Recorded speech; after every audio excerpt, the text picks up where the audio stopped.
Okey, Assalamualaikum dan salam sejahtera. Kembali lagi bersama dengan saya, Sepetra. Okey, seperti mana tajuk yang saya tulis dekat bawah ni. Okey, hari ni kita nak buat sedikit perbincangan berkaitan dengan masih lagi relevankah penggunaan telefon 2019 untuk tahun ni, iaitu tahun 2020.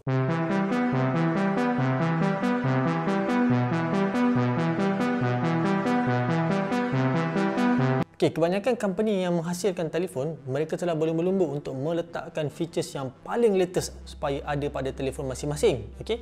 Dan salah satu features yang memang diorang berlumba-lumba adalah penambahan kamera pada telefon masing-masing. Okay? Bermula daripada 1, naik 2, 3, 4, 5 dan paling latest kita ada 6. Okay? Secara logiknya, kenapa kita perlu nak ada 6 kamera sedangkan kita hanya boleh menggunakan satu pada satu masa? Okay. Setiap satu kamera yang dihasilkan dalam setiap telefon tu mempunyai kegunaan dan kepentingan masing-masing. Bukan semua lens yang diletakkan adalah sama. Ada mempunyai telefoto, boleh zoom jauh dengan dekat, ada yang boleh wide, okay, dan ada yang boleh makro. Okay.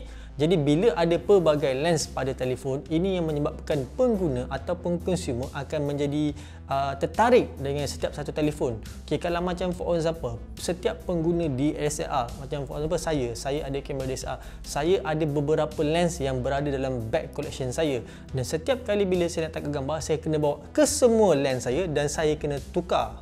Masalah tukar tu yang menyebabkan datangnya telefon ni yang tak payah tukar. Hanya klik dan terus tukar sahaja. Dan bila ada banyak kamera yang ada pada telefon ni, ini adalah jadi satu punca penyebab ramai manufacturer cuba untuk memperbanyakkan kamera. Okay? Dan salah satu kamera yang memang menjadi igawan ramai adalah di mana dia mempunyai function zoom yang agak jauh. Okay? Tak silap saya, company Huawei, okay, saya lupa P30 ke P40 ke, saya lupa, yang dia mempunyai kamera yang memang boleh zoom. Okay? Bukan zoom secara digital, tapi zoom secara optikal. Lepas tu barulah datang dengan 2-3 company yang cuba ikut trend yang sama, meletakkan kamera zoom pada telefon ataupun peranti masing-masing. Okay? Yang kedua, pada pendapat saya, iaitu adalah pembukaan ataupun kebesaran skrin. Okay? Kalau kita tengok pada zaman awal 2018, okay, kita didatangi dengan fenomena notch. Okay? Fenomena notch. Okay? Kita ada dahi macam ni. Okay? Yang pada mulanya, apabila Apple mengeluarkan telefon iPhone X ataupun iPhone X, semua orang memang best gila. Kau kata benda lah, tak cantik lah, macam tu lah, inilah dan sebagainya. Siap ada buat iklan. Ini keluar notch, ini keluar notch, yang ni keluar notch. Okay? Macam for example, Apple memperkenalkan notch sebab dekat depan tu dia letak dengan 3D sensor dan juga projector, infrared projector untuk buat Face ID. Kebanyakan company telah mengikut trend yang sama, iaitu meletakkan notch pada telefon masing-masing, termasuk telefon yang ni. Okay? Kenapa dia letakkan notch? Ideologi yang agak kita rasa macam pelik kan? Okay, sebenarnya diorang nak move forward sama dengan macam Apple. Sebab orang tertarik dengan Apple punya teknologi. Memang agak macam serius kot kena letak notch kan. Tapi itu adalah trending 2018. Tapi bila masuk 2019, okey, di mana trending dia telah berubah. Okey, trending telah berubah adalah pengurangan ataupun pengecilan notch. Okey. Dan untuk tahun 2020 ni, pengurangan dan pengecilan notch tu makin lama makin mendatang. Dan ada juga yang membuat phone kita panggil notchless. Okey. Maksudnya ataupun kita panggil trending sebagai full screen phone seperti yang ni. Okay, full screen phone. Full screen phone adalah di mana kita meletakkan keseluruhan skrin dan tak ada apa-apa benda pun dekat pada skrin tu. Itulah trending tahun 2019 dan yang akan datang ni.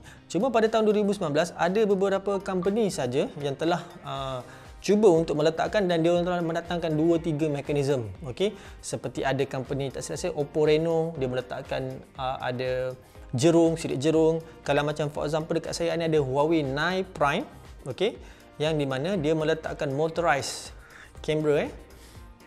Okay, kalau anda tengok kat sini, dia meletakkan motorized camera yang boleh di pop up, naik turun seperti ini. Okay, so salah ke kalau kita nak letak motorized camera pada kita punya telefon? So, jadi trending yang kedua adalah penggunaan full screen. Okey, bila penggunaan full screen ni agak menjadi trending, orang nak screen besar, orang nak penggunaan saiz yang besar supaya senang untuk kita baca dan sebagainya. Okey. Alright, yang ketiga adalah kita panggil bateri, capacity bateri pada setiap peranti dan telefon. Kalau kita tengok pada tahun 2019 penggunaan bateri pada setiap peranti tu atau telefon tu memang agak berkurangan. Diorang meletakkan kebanyakannya pada peranti ada 3800, 4200. Pada masa tu tahun 2019 tu kira kalau dah boleh letak sampai 4500 tu dah kira besar lah sebenarnya untuk satu telefon. Dia ada plus minus yang kita kena do some calculation. Jikalau kita meletakkan bateri yang besar pada sebuah peranti, peranti itu automatically akan jadi besar dan bersaiz besar. Tak boleh kita nak letak bateri pada kapasiti besar tapi untuk peranti yang kecil. Okey, macam for example, jikalau kita memerlukan sebuah peranti yang boleh meletakkan bateri daripada 4500 mAh dan juga ke 5000 mAh, kita takkan boleh dapat simple kita takkan boleh dapat telefon yang bersaiz ni. Okey, ini adalah iPhone XE yang sedap dekat tangan kita nak pegang, senang kita nak navigate, boleh masuk poket, clean, tak ada masalah. Okey, ataupun kalau kita plan untuk meletakkan kita punya 4000 ataupun 5000 mAh pada telefon yang bersaiz ni. Ini adalah saiz 6.5 inci telefon ataupun 6.1, 6.2. Dalam roughly macam itulah. Selalunya kalau yang bersaiz ni kita hanya mampu boleh meletakkan, manufacturer boleh mampu meletakkan sampai maksimum 4200 atau 4300 sahaja. Jikalau nak pergi sampai 4500, mereka terpaksa membesarkan saiz. Bila membesarkan saiz, kita tengok by calculation. Itu dia punya calculation dia. You guys boleh nampak dia macam tu. So kalau kita tengok pada trending 2019, kebanyakan skrin dah mula besar. Bateri pun dah mula besar sebab orang malas nak bawa power bank. Okey, walaupun power bank tu ada, tapi orang malas nak bawa power bank. Okey, so orang dah malas nak ada wire, nak cucuk sana cucuk sini. Orang nak satu telefon yang boleh bertahan lebih daripada 2-3 hari. Okey, kalau macam kita tengok pada zaman dulu sebelum adanya all this touch screen, benda-benda tekan ni, kita hidup dengan zaman Nokia di mana bateri tu boleh tahan sampai seminggu.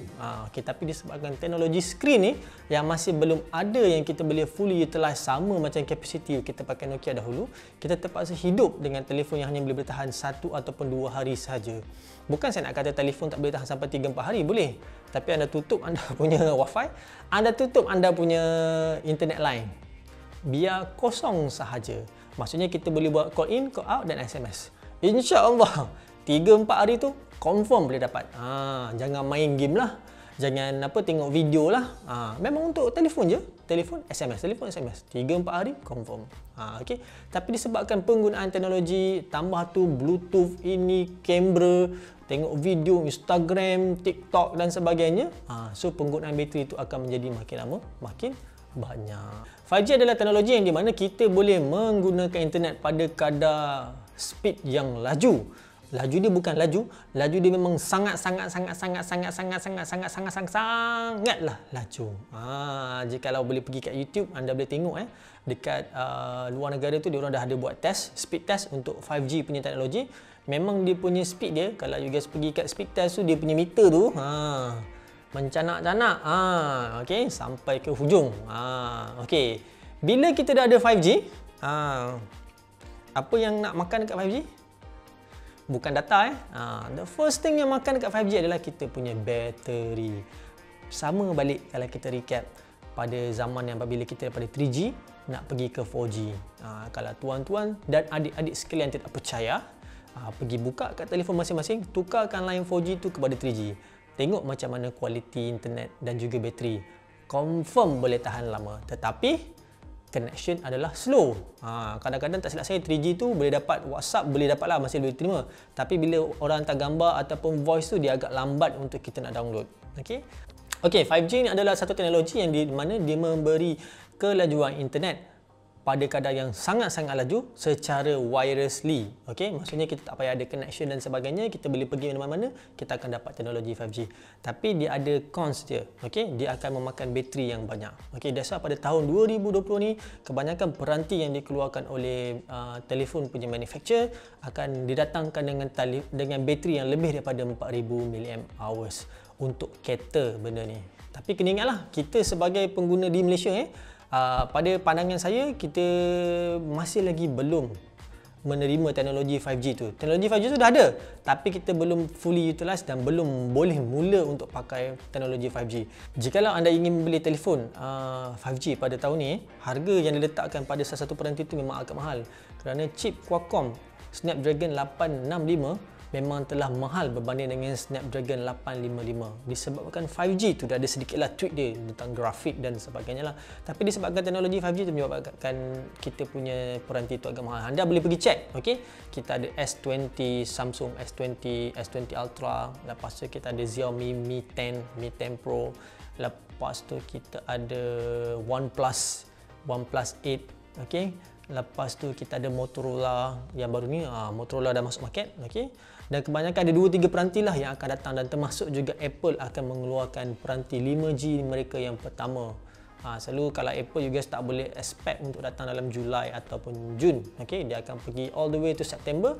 Dia akan sampai dekat Malaysia dalam bulan 11 ataupun bulan 12. Hujung tahun baru anda akan dapat menikmati penggunaan ataupun teknologi Apple dalam penggunaan 5G, okey. Buat masa sekarang ni anda hanya boleh tengok 5G pada peranti-peranti Android sahaja, okey. Okey, dan feature seterusnya yang memang menjadi hangat pada tahun lepas adalah refresh rate pada sesebuah skrin ataupun sebuah peranti. Refresh rate itu adalah kita panggil sebagai cycle time, cycle time refresh rate, okey. Alright, macam siapa tak tahu nak sebut macam mana refresh rate tu dalam bahasa Melayu. Refresh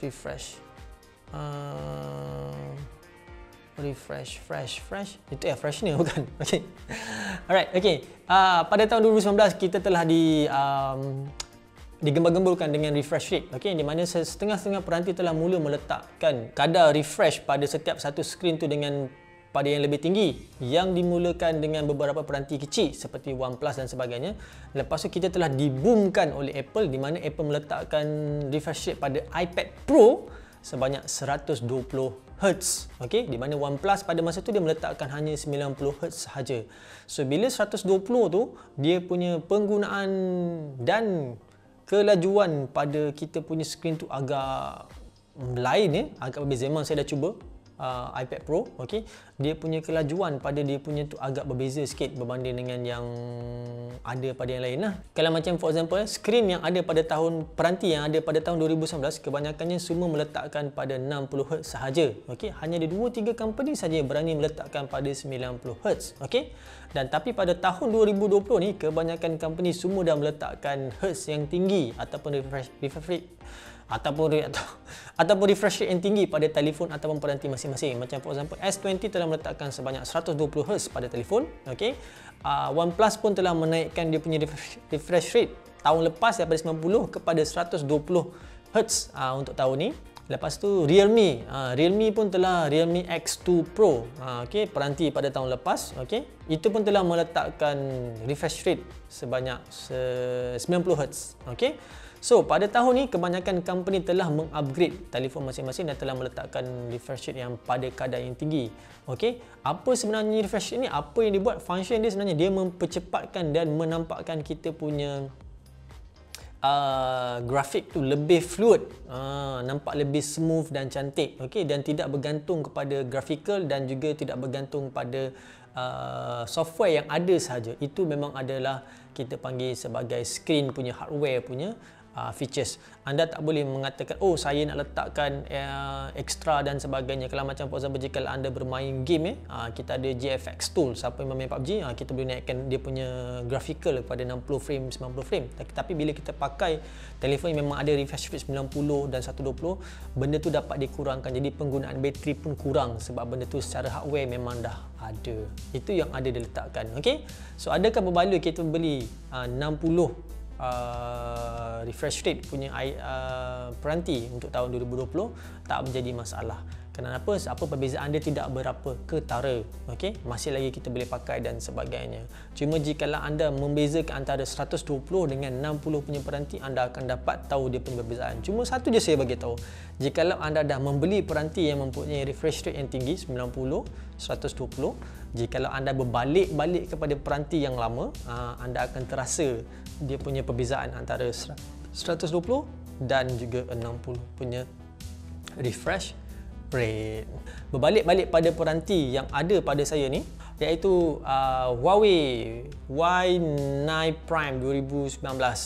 Okay, ini adalah mid-range punya telefon, ini adalah bukan flagship. Okay, ini adalah mid-range punya telefon. Okay, adakah berbaloi masih untuk kita beli? Bagi saya ini adalah berbaloi untuk beli. Kamera nak ada banyak, ini pun ada kamera banyak lagi. Ini ada 3 kamera. Okay, 3 kamera. Nak skrin besar, kita ada skrin besar. Nak tak ada, orang kata tadi apa? Tak nak ada notch, ini tak ada notch, pop-up camera. Okay, masih lagi boleh pakai dan sebagainya. Anda boleh tunggu lagi sedikit masa, maybe dekat hujung tahun anda baru beli.